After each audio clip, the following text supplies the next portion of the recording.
حاضرین جمعہ، نوجوان دوستوں، عزیز بچوں، بزرگوں اور اسلامی ماؤں بہنوں، اسلام یہ عبادات اور اعمال کا نام ہے۔ ایک مسلمان کی زندگی میں اسلام کے پہلے ہی دن سے جب تک انسان اس دنیا سے رخصت نہیں ہو جاتا، اس کو اعمال کرنے کا، عبادتیں کرنے کا، نیکیوں کو انجام دینے کا اللہ تعالیٰ نے حکم دیا ہے۔ وَاعْبُدْ رَبَّكَ حَتَّى يَأْتِيَكَ الْيَقِينُ۔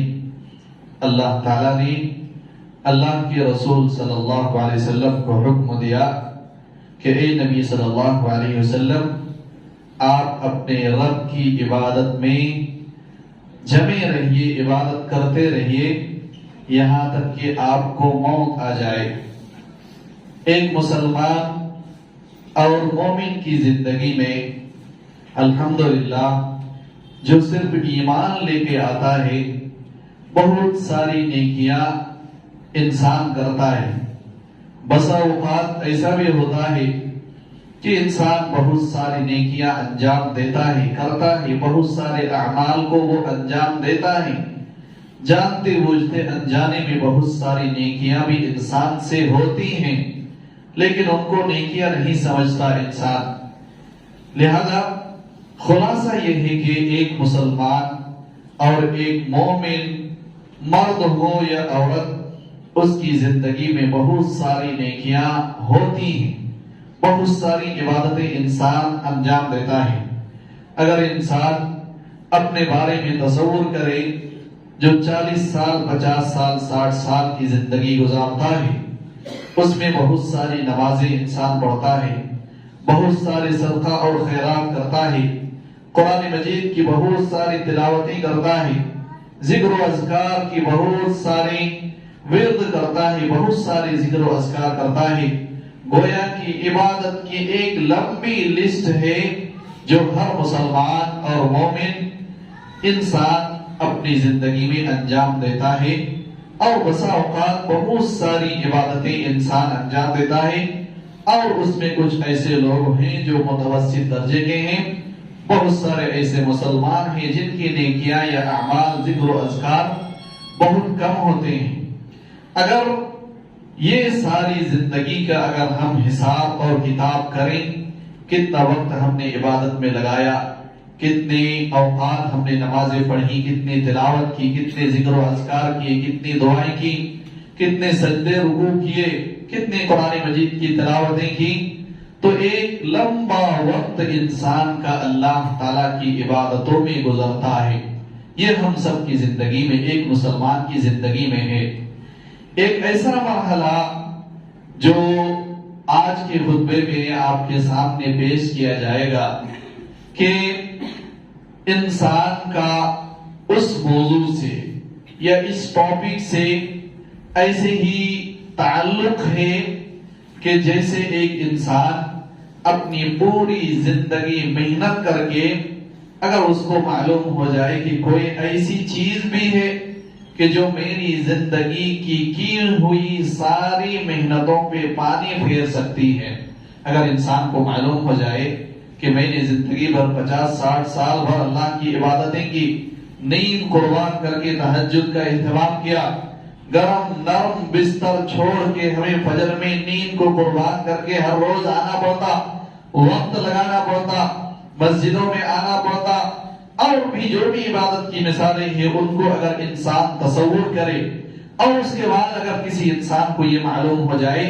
کہ ان ساری محنتوں، ان ساری عبادتوں کو ختم کرنے والی بھی کوئی ایسی چیز ہے، اگر ایسا کوئی چیز، کوئی ایسی چیز ہے جو ہماری ساری عبادتوں کو ختم کر سکتی ہے، تو ہر مسلمان اس ختم کر دینے والی خطرناک چیز کو جاننے کی کوشش کرے گا کہ کون سی ایسی گناہ، کون سا ایسا جرم گناہ ہے، کون سی ایسی بڑی مصیبت ہے، کون سا ایسا خطرناک کون سی ایسی چیز ہے جو ہماری ساری زندگی کی عبادتوں کو، اعمال کو، ذکر و اذکار، قرآن کی تلاوت، نمازیں، ساری نیکیوں کو تباہ و برباد کر سکتی ہے؟ اس چیز کو ہر ایک انسان جاننے کی کوشش کرے گا۔ اور اللہ تعالیٰ نے اس کی طرف قرآن مجید کی بہت ساری جگہوں میں اشارہ کیا ہے کہ انسان، تم جو دنیا میں محنتیں کر رہے ہو، ان محنتوں کو ختم کرنے والی بہت ساری چیزیں ہیں جن کو تمہیں ہمیں یاد رکھنا چاہیے۔ اسی لیے حذیفہ رضی اللہ تعالی عنہ فرماتے ہیں کان اصحاب النبی صلی اللہ علیہ وسلم یسألون عن الخیر، نبی صلی اللہ علیہ وسلم کے جو صحابہ کرام ہیں، عام طور پہ لوگ نیکیوں کے بارے میں اللہ کے رسول صلی اللہ علیہ وسلم سے سوال کرتے، کون کون سی اچھی نیکیاں کرنا جنت میں جانے کے لیے، گناہ کی معافی کے لیے۔ وَكُنْتُ أَسْأَلُهُ عَنِ الشَّرِّ مَخَافَةَ أَن يُدْرِكَنِي، اور لیکن میں اللہ کے رسول صلی اللہ علیہ وسلم سے برائی کے بارے میں، گناہ کے بارے میں، شر کے بارے میں سوال کرتا تھا، پوچھتا تھا، اس لیے نہیں کہ میں گناہ کو انجام دوں، اس لیے مخافۃ ان یدرکنی، اس ڈر سے کہ کہیں میں اس گناہ کو نہ جاننے کی وجہ سے اس گناہ میں مبتلا نہ ہو جاؤں۔ اگر انسان کسی چیز کو گناہ نہیں سمجھتا ہے تو اس سے بچنا بھی اس کے لیے ممکن نہیں ہے۔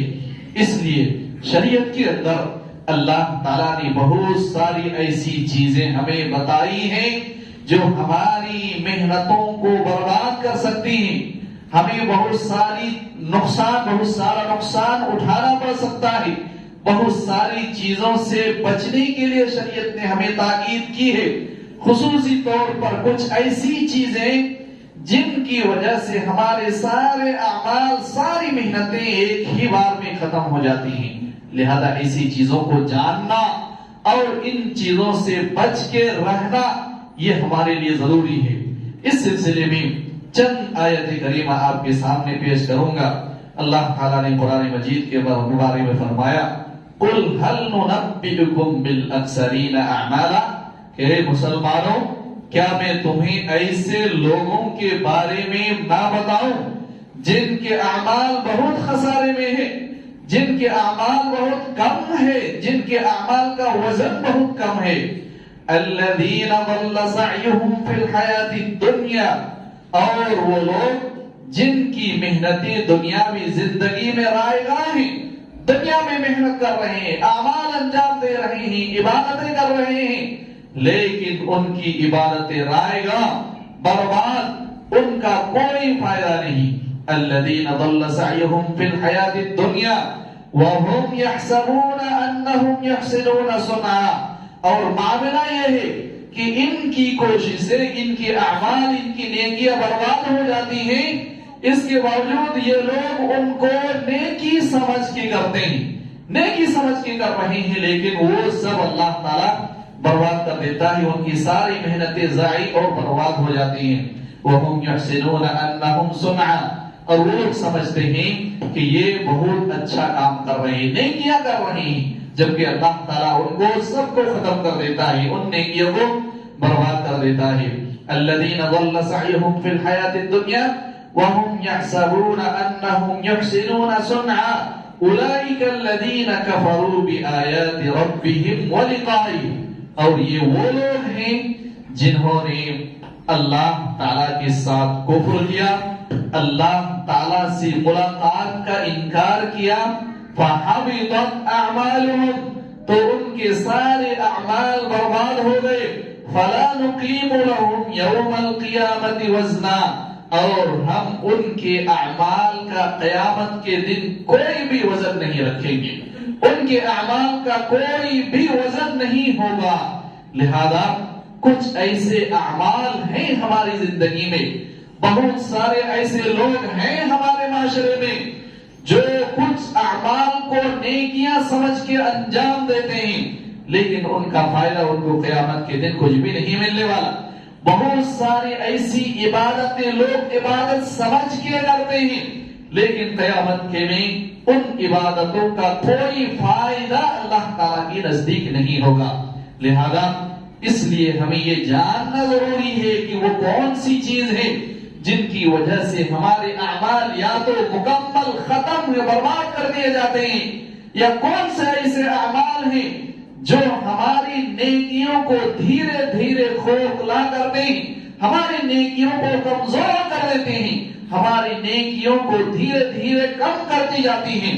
لہذا ان خطرناک چیزوں سے اپنی عبادتوں کو محفوظ کرنا، اپنی عبادتوں کی حفاظت کرنا بہت ضروری ہے۔ اللہ تعالیٰ نے قرآن مجید کی ایک دوسری جگہ فرمایا وَقَدِمْنَا إِلَى مَا عَمِلُوا مِنْ عَمَلٍ فَجَعَلْنَاهُ هَبَاءً مَنثُورًا، کافروں کے اعمال کو ہم مانند ذرے کے بنا دیں گے، ذرے کے مانند ہم قیامت کے دن ان کے نیکیوں کو برباد کر دیں گے۔ جس طرح سے ذرے کی کوئی حیثیت نہیں ہے، اسی طرح سے ہم کافروں کے اعمال کو بھی برباد کر دیں گے۔ کافر بھی بہت سارے کام نیکیاں سمجھ کے کرتے ہیں، صلہ رحمی کرنا، کسی کے ساتھ اچھا سلوک کرنا، ماں باپ کے ساتھ اچھا سلوک کرنا، بہت سارے ایسے کام ہیں جو ان کو خیر سمجھ کے کرتے ہیں۔ اللہ تعالیٰ فرماتا ہے ان سارے اعمال کو قیامت کے دن ہم ذرے کے مانند بنا دیں گے، کوئی ایسے اعمال کی حیثیت ہم باقی نہیں رکھیں گے۔ لہذا ان چیزوں کو جاننا ضروری ہے کہ کون سے اسباب ہیں، کون سی ایسی چیزیں ہیں جن کی وجہ سے ہمارے اعمال کو بھی اللہ تعالیٰ اس حساب سے بے وقعت، بے فائدہ بنا دے گا، بے وزن بنا دے گا۔ اللہ تعالیٰ نے ایک تیسری جگہ فرمایا وَالَّذِينَ كَفَرُوا أَعْمَالُهُمْ كَسَرَابٍ بِقِيعَةٍ يَحْسَبُهُ الظَّمْآنُ مَاءً حَتَّى إِذَا جَاءَهُ لَمْ يَجِدْهُ شَيْئًا۔ اللہ تعالیٰ نے فرمایا جن لوگوں نے کفر کیا ان کے اعمال کی مثال بالکل ویسے ہی ہے جیسے ایک چٹیل میدان میں ریت ہے اور دور سے دیکھنے والا اس کو پانی سمجھتا ہے۔ ایک چٹیل میدان ہو، چمچماتی دھوپ ہو تو انسان دور سے جو ریت نظر آتا ہے وہ پانی کے مانند لگتا ہے، دیکھ کے انسان اس کو پانی سمجھتا ہے جس کے ذریعے سے وہ پیاس بجھاتا ہے۔ اللہ تعالیٰ نے فرمایا کافر جو دنیا میں اعمال انجام دیتے ہیں وہ اپنے اعمال، ان کے اعمال کی مثال ایسے ہی ریت کے مانند ہے جو بظاہر تو دکھتا ہے کہ یہ ایک عمل ہے لیکن اس کی کوئی حیثیت اللہ تعالیٰ کے نزدیک نہیں ہوگی۔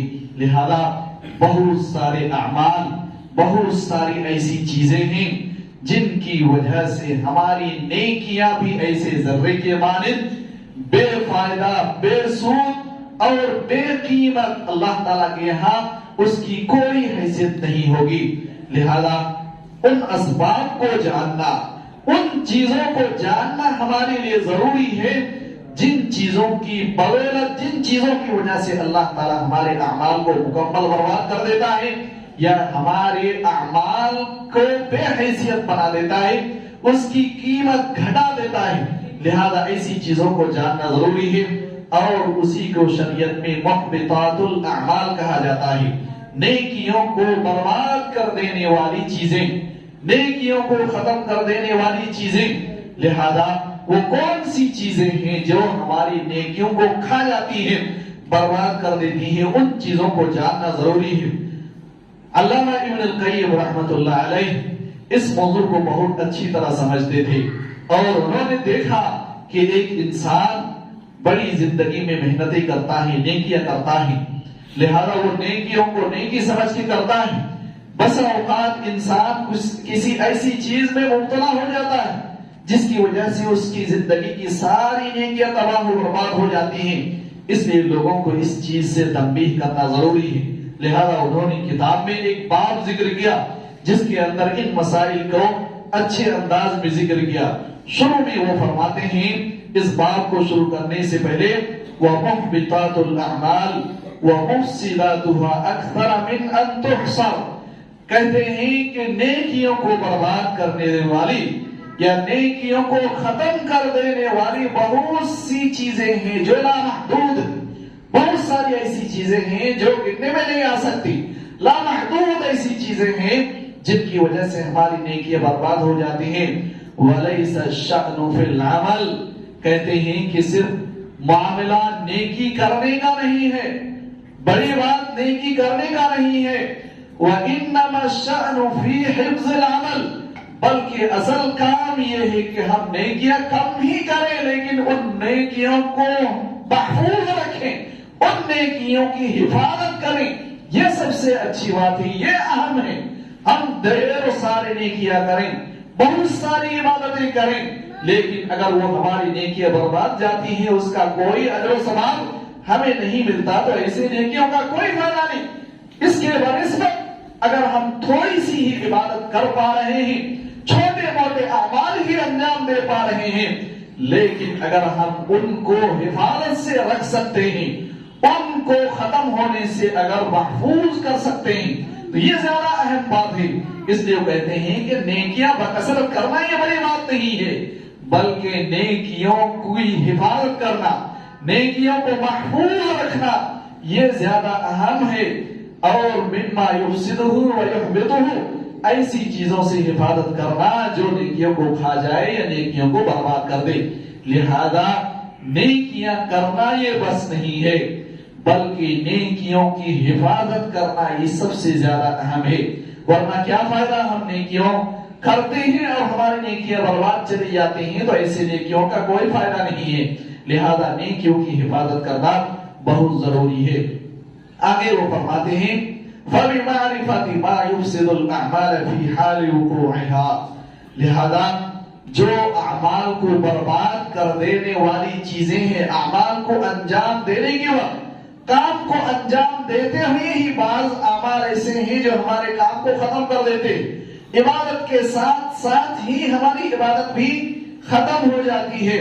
وَيُبْطِلُهَا وَيُحْبِطُهَا بَعْدَ وُقُوعِهَا، اور اسی طرح سے نیکیوں کو کرنے کے بعد جو دھیرے دھیرے ہمارے نیکیوں کو ختم کر دیتی ہیں، ان چیزوں کو جاننا بھی ضروری ہے۔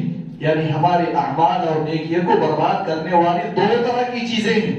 ایک تو یہ ہے کہ عبادت کے ساتھ ساتھ ہی ہماری نیکیوں کو ختم ہو جاتی ہیں، اور کچھ چیزیں ایسی ہیں جو عبادت کے وقت تو نہیں، البتہ ہم عبادت کر کے رکھتے ہیں، اس عبادت کو بعد میں دھیرے دھیرے کھا جاتی ہیں۔ دونوں چیزوں کو جاننا، دونوں چیزوں سے اپنے نیکیوں اعمال کی حفاظت کرنا یہ بہت ضروری ہے۔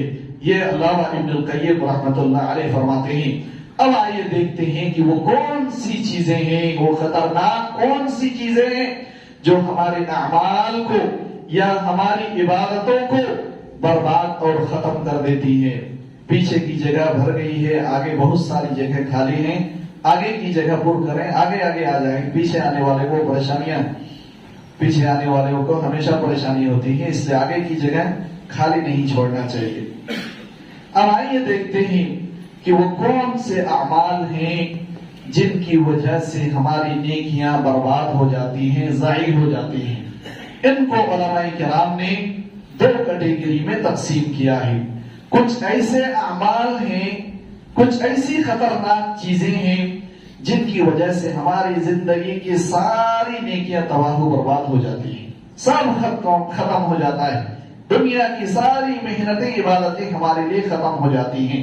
لہذا یہ پہلی قسم ہے نیکیوں کے، ایسے خطرناک چیزوں کی جن کی وجہ سے ہماری ساری نیکیاں برباد ہو جاتی ہیں۔ دوسری قسم ایک ایسی چیزوں کی ہے جن کی وجہ سے ہماری زندگی کی ساری نیکیاں تو برباد نہیں ہوتی ہیں، لیکن کچھ مخصوص قسم کی عبادتیں یا نیک کام ہمارے ختم ہو جاتے ہیں۔ لہذا ان دونوں چیزوں کو جاننا ضروری ہے۔ اور ایک دوسری طرح سے بھی ان کو تقسیم کیا گیا ہے، یعنی ہمارے نیکیوں کو ختم کر دینے والی تین چیزیں ہیں۔ ایک کو شرکیات کہا جاتا ہے، دوسری کچھ ایسی چیزیں ہیں جن کو کفریات کہا جاتا ہے، اور تیسری قسم کی کچھ ایسی چیزیں ہیں جن کو معاصیات، گناہ کے کام کہے جاتے ہیں۔ یہ تین بڑی کیٹیگری کی چیزیں ہیں جن کی وجہ سے ہماری نیکیاں دھیرے دھیرے یا مکمل طور پر ایک ہی جھٹکے میں ختم ہو جاتی ہیں۔ اب شرکیات کے اندر بھی بہت ساری اس کے فروعات ہیں، بہت ساری اس کے اندر چیزیں ہیں جن کی وجہ سے ہمارے اعمال برباد ہوتے ہیں۔ کفر کے اندر بھی بہت ساری چیزیں ہیں جن کی وجہ سے ہمارے نیک اعمال برباد ہوتے ہیں. البتہ جو معصیات ہیں، گناہ ہیں، ان میں سے کچھ ایسی چیزیں ہیں جن کی وجہ سے ہمارے اعمال برباد ہوتے ہیں، اور زیادہ تر گناہ کے کام ایسے ہیں جن کی وجہ سے ہمارے نیکیاں مکمل طور پہ تو برباد نہیں ہوتی، البتہ ہماری نیکیوں کو کم کر دیتی ہیں، ہماری عبادتوں کو کم کر دیتی ہیں. لہذا ان تمام چیزوں کو جاننا ضروری ہے. انشاءاللہ ان تمام قسموں کو تفصیل کے ساتھ آپ کے سامنے کئی خطبے میں بیان کرنے کی کوشش کی جائے گی. آئیے سب سے پہلے ہم یہ جاننے کی کوشش کرتے ہیں کہ وہ کون سی ایسی چیزیں ہیں جن کی وجہ سے ہماری زندگی کی ساری نیکیاں ایک جھٹکے میں ختم ہو جاتی، ساری محنتیں ختم ہو جاتی ہیں. اور وہ دو چیزیں ہیں بالاتفاق، وہ ہے شرک اور دوسری ہے کفر. شرک یہ دنیا کا سب سے بڑا گناہ ہے، سب سے بڑا ظلم ہے، سب سے بڑی بے انصافی ہے، سب سے بڑی حق تلفی ہے. اس سے بڑا جرم اور خطرناک ہماری زندگی میں کوئی گناہ نہیں ہے. لہذا اس شرک سے ہر قدم پہ بچنے کی انسان کو کوشش کرنا چاہیے. اس کی تفصیلات میں نہیں جایا جا سکتا. اللہ تعالیٰ نے نبیوں اور رسولوں کو مخاطب کر کے شرک کی وجہ سے نیکیوں کو برباد کرنے کی دھمکی دی. اللہ تعالیٰ نے سورۃ الانعام میں 17-18 نبیوں کا ذکر کیا، بڑے بڑے انبیاء رسولوں کا ذکر کیا. اس کے بعد فرمایا وَلَوْ أَشْرَكُوا لَحَبِطَ عَنْهُمْ مَا كَانُوا يَعْمَلُونَ. اگر یہ سارے 17-18 نبیوں جن کا ذکر ہم نے کیا، اگر ان لوگوں نے بھی شرک کیے ہوتے تو اللہ تعالیٰ ان کے بھی زندگی کے تمام نیکیوں کو برباد کر دیتا. یہ انبیاء کرام کے بارے میں، رسولوں کے بارے میں جن سے شرک کا واقع ہونا محال ہے. ممکن نہیں ہے کہ انبیاء کرام رسولوں سے شرک واقع ہو جائے. اس کے باوجود ان انبیاء کرام کو اللہ تعالیٰ دھمکی کے انداز میں اگر ان سے بھی شرک واقع ہو جائے تو ہم ان کے اعمال کو بھی برباد کر دیں گے. جب اللہ تعالیٰ ان کے اعمال کو برباد کر دے، ہمارے اعمال کی کیا حیثیت ہو سکتی ہے؟ اس لیے زندگی کے ہر قدم میں شرک کو جاننے، شرک کو پہچاننے، شرک کی جو مظاہر ہماری زندگی میں، ہمارے سماج میں شرک کی جو مختلف شکلیں ہیں ان کو پہچاننے، ان سے بچنے کی ضرورت ہے. الحمدللہ ہماری جماعت جو جماعت اہل حدیث کے نام سے معروف مشہور ہے، ان کی زندگی کا سب سے پہلا مقصد لوگوں کو شرک سے بچانا ہے. کیونکہ یہ دنیا کا سب سے بڑا جرم ہے، سب سے بڑی خطرناک ہماری زندگی میں کوئی چیز اگر ہو سکتی ہے تو یہ شرک ہے. اس لیے جماعت اہل حدیث سب سے زیادہ شرکیات پہ بات کرنے والی جماعت ہے. لوگوں کو سب سے زیادہ شرک سے باز رکھنے کے لیے یہ کوششیں کرتے ہیں. ان کا کوئی خطبہ، کوئی درس، کوئی لیکچر ایسا نہیں ہوتا جس کے اندر لوگوں کو شرک سے بچانے کی بات نہ کہی جاتی ہو. اس لیے یہ جماعت سب سے ایک نمبر پہ لوگوں کو شرک سے دور رکھنے کی لیے محنت کرتی ہے، کیونکہ یہ دنیا کا سب سے بڑا خطرناک ہے. اس کے بعد جو اعمال ہیں گناہ ہیں، اس کی وجہ سے ہماری زندگی کے سارے اعمال برباد نہیں ہو جاتے، لیکن شرک ایک ایسا گناہ ہے کہ اللہ تعالیٰ اس کی وجہ سے انسان کی زندگی کے سارے اعمال کو برباد کر دیتا. یہ نہیں کہ جس عمل میں شرک ہے وہی برباد ہوتا، نہیں، اس کی وجہ سے جو اور آپ کی نیکیاں ہیں، نماز ہے، روزہ ہے، حج ہے، زکات ہے، اللہ کے راستے میں خرچ کرنا ہے، اللہ ان کو بھی تباہ و برباد کر دیتا ہے. لہذا اس سے بچنے کی کوشش کرنا بہت ضروری ہے. اس لیے ابراہیم علیہ السلام زندگی بھر جو شرک کو ختم کرنے کے لیے محنتیں کرتے رہے، شرک سے بچتے ہوئے لوگوں کو بچانے کی کوشش میں اپنی ساری زندگی لگا دی. اس کے باوجود اللہ تعالیٰ سے دعا کرتے ہیں وَجْنُبْنِي وَبَنِيَّ أَن نَعْبُدَ الْأَصْنَامَ. اللہ تعالیٰ تو مجھے بھی شرک سے بچا، میری اولاد کو بھی شرک سے بچا. کس لیے؟ ابراہیم علیہ السلام نے اور بہت ساری دعائیں کر سکتے، ان سے شرک کا واقع ہونا، شرک واقع ہونا، صادر ہونا ممکن نہیں. اس کے باوجود وہ دعا کر رہے ہیں کہ اللہ تعالیٰ شرک سے بچا کے رکھنا، میری آنے والی اولاد کو بھی شرک سے بچا کے رکھنا۔ لہذا لوگوں شرک سے بچنے کی حد تک امکان کوشش کرنی چاہیے، کیونکہ شرک یہ نہیں کہ سب سے بڑا گناہ ہے، گناہ تو ہے ہی، ظلم تو ہے ہی سب سے بڑا، اللہ کے ساتھ سب سے بڑی ناانصافی تو ہے ہی۔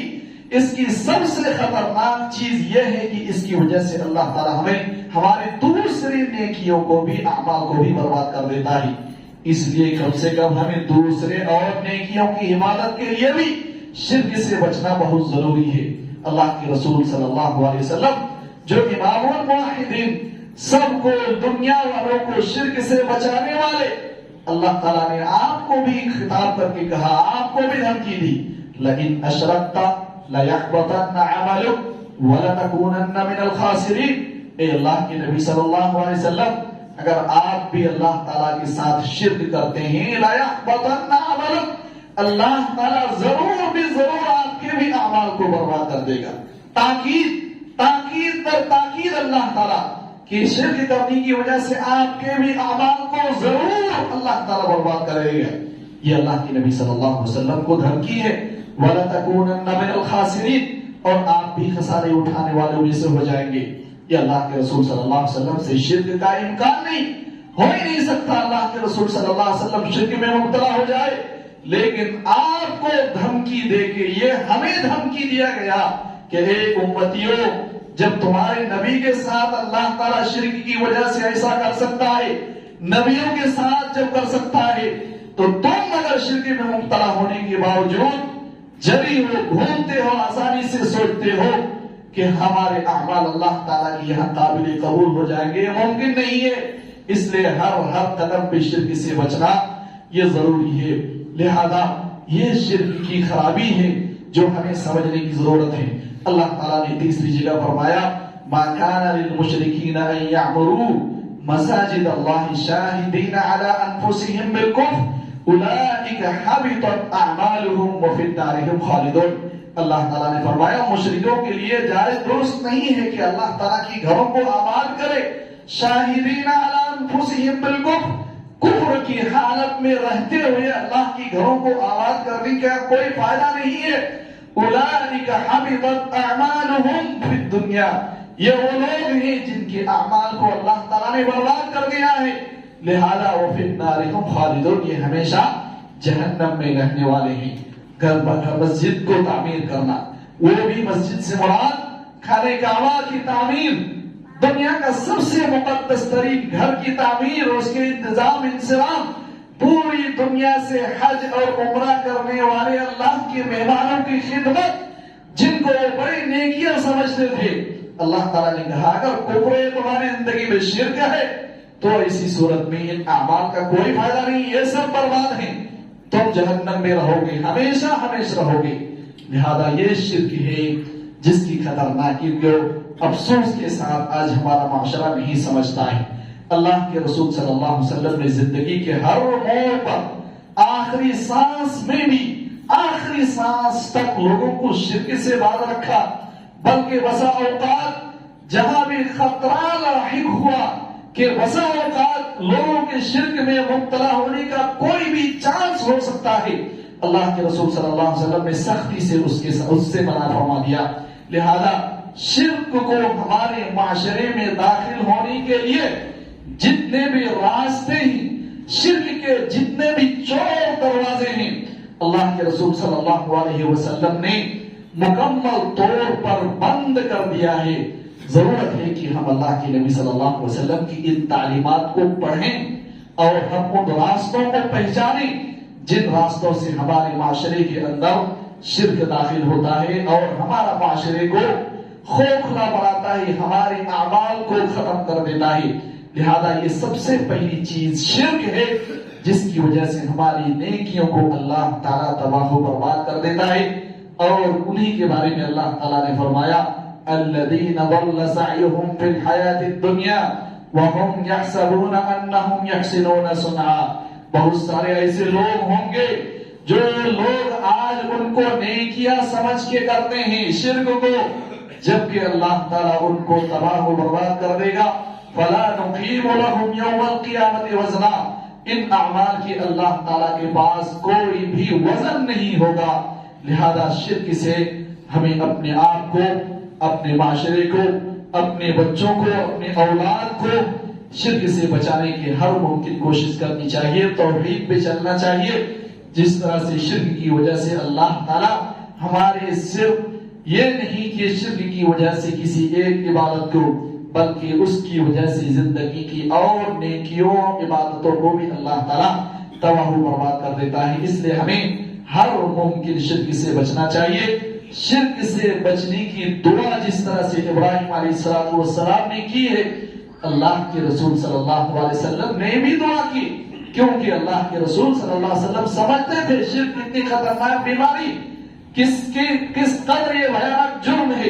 جس طرح سے ابراہیم علیہ السلام نے سمجھا، دعا کی اللہ سے شرک سے بچنے کے لیے، اللہ کے رسول صلی اللہ علیہ وسلم نے بھی دعا کی۔ اللہ تعالیٰ جو شرک میں جان بوجھ کے یا انجانے میں بھی اگر ہونے کا امکان ہو تو اللہ تعالیٰ ان سے بھی ہمیں محفوظ رکھنا۔ یہ امت کو تعلیم بھی دی کہ شرک سے بچو بھی، اور دعا بھی کرو کہ اللہ تعالیٰ جو جانتا ہوں شرک اس سے تو میں بچ جاتا ہوں، لیکن ہو سکتا ہے بہت سارے شرک میں نہیں سمجھ رہا ہوں کہ وہ شرک ہے، ہماری زندگی میں آ سکتی ہے۔ اس لیے ہمیں اللہ تعالیٰ ان نہ جانتے ہوئے جو شرک واقع ہونے والے ان سے بھی اللہ تعالیٰ تو ہمیں محفوظ رکھنا۔ اس طرح سے جو ہے اللہ تعالیٰ سے ہمیں دعا کرنی چاہیے۔ اللہ تعالیٰ سے دعا ہے کہ اللہ تعالیٰ جو بھی نیکیاں ہم انجام دیتے ہیں ان کی حفاظت کی ہمیں توفیق عطا فرمائے۔ اللہ تعالیٰ ہماری نیکیوں کو، ہماری بھلائیوں کو، ہماری عبادتوں کو کھوکھلا کر دینے والی یا مکمل طور پر ختم کر دینے والی ہر طرح کی چیزوں سے ہم سب کو بچنے کی توفیق عطا فرما۔ اللہ تعالیٰ جو محنتیں ہم کر رہے ہیں، عبادتیں کر رہے ہیں، بھلائیاں نیکیاں کرتے ہیں، اللہ تعالیٰ تو ان کا اجر و ثواب سے ہمیں نواز۔ بارک اللہ لنا ولکم فی القرآن المجید ونفعني وإياكم بالآيات والذكر الحميد إنه تعالى جواد كريم ملك برور رؤوف رحيم۔